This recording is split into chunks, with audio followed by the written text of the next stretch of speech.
how will you differentiate both No, the prequel was a sex comedy. sex comedy, yeah. Of course, it was always pitched as a sex comedy.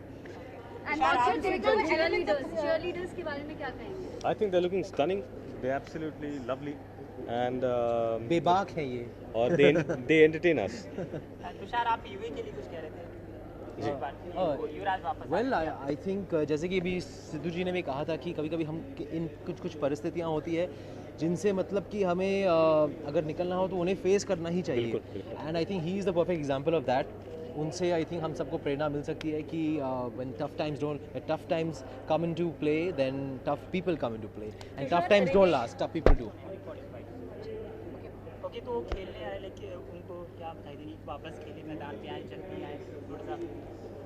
मैं तो शुभकामनाएं दे रहा हूँ. I think हमारे और आपके कहने पे निर्भर नहीं होता कि वो कितने जल्दी आए. हम प्रार्थना कर सकते हैं उनकी स्पीडी रिकवरी में. हम प्रार्थना कर सकते हैं कि वो जल्दी खेलने आए, पर ये हम पर निर्भर नहीं होता. I think whenever he thinks it's correct time for him to return and he is a fighter. I am sure we'll be seeing him soon. Ritesh, Houseful to Houseful जा रही है. That was a comedy film. This film is also a comedy. So you're doing back-to-back comedies, and you said you don't enjoy comedy. You don't enjoy doing or doing wrong question. Comedy No, film. wrong question. Wrong question. Yes, what was my statement? You said that you don't like. No, I didn't say I didn't like. You're alive. Whoa, क्या है question? बोलो. You don't like doing comedy. No, doing no, wrong. If I don't like doing, why am I doing comedy films then? I'll tell you what. मुझे पूछा गया था कि आप जब DVD खरीदते तो कौन सी फिल्मों के खरीदते हो, तो मैंने कहा था कि मैं जब DVD खरीदता तो मैं थ्रिलर लेता हूँ, ड्रामा लेता हूँ. और एज एन ऑडियंस मैं ड्रामा थ्रिलर लेता हूँ. पर बहुत कम ऐसी कॉमेडी फिल्में होती हैं जिनकी मैं DVD लेता हूँ, because there is lot of time that we enjoy doing it.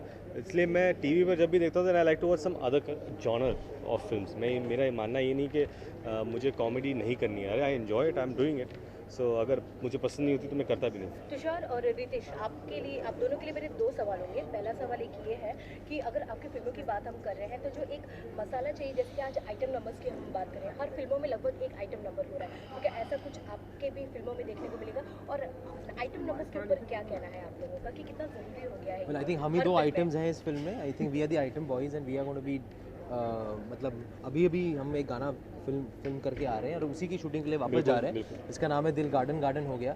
तो वो हम ही हैं उस गाने में विद द गर्ल्स. बट आप चाहें तो लड़कियों को आइटम गर्ल्स मान लो या हमें आइटम बॉयज़, क्या फ़र्क पड़ता है? ज़रूरी है ये आज की फिल्मों में लिए एक आइटम सॉन्ग होना अगर हिट करनी है तो? गाने अच्छे होने चाहिए, म्यूज़िक अच्छा होना चाहिए, म्यूज़िक हिट होना चाहिए, चाहे वो आइटम सॉन्ग हो, स्लो सॉन्ग हो, फास्ट सॉन्ग हो, फिल्म की जॉनर के हिसाब से होना चाहिए. और मेरा ये मानना है कि एक गाने से फिल्म का गाना पॉपुलर होता है, फिल्म का नाम शायद आपके जहन में आता है, लेकिन कोई फिल्म एक गाने की वजह से नहीं चलती. रितेश, फिल्म का चलना आई थिंक उनके डायरेक्टर पर निर्भर होता है. फिल्म किस तरह बनी उस पर. फिल्म वही चलती है जो पिक्चर अच्छी होती है, लोगों को पसंद आती है. रितेश, अभी हाल फिलहाल में ही आपकी शादी हुई, तो अब जो एक्टर्स हैं वो एक्सेप्ट कर रहे हैं कि वो पब्लिकली बता रहे हैं कि वो शादीशुदा हैं. लेकिन एक समय था जब इसे छुपाया जाता था, लोग इसे बताते नहीं थे कि वो शादीशुदा हैं. ये कौन सी एग्जाम्पल बहुत सारे. बताइए मुझे पता ही ना. मैंने कब छुपाई, मेरी शादी नहीं हुई है. जैसे अपने समय की जो एक्ट्रेस जी, थी, नहीं, दे रिलेशनशिप्स को छुपाया करते थे लोग, लेकिन I don't remember anybody hiding their marriages. और अगर करती भी होंगी या करते भी होंगे तो कोई वैलिड रीज़न होगा. ऐसा नहीं कि मतलब सुपरस्टिशन है या कुछ ऐसी बात है. Everybody has their own personal reasons to keep something under wraps, क्योंकि ये मतलब एक पब्लिक प्लेटफॉर्म है. तो डजंट नॉट नेसेसरी कि जो कुछ भी हमारी निजी ज़िंदगी में हो वो बाहर निकल कर आए. That's each to his own. There is no philosophy. क्या आपको जिंदा शहीद बुलाया सिद्धू सर ने, क्या कहना चाहेंगे उसके बारे में? आई थिंक सिद्धू साहब का सेंस ऑफ ह्यूमर बहुत ही बढ़िया है, और you need to take the humour in the spirit, and I love his humour, so I think it was very funny. Thank you. Yeah. Thank you.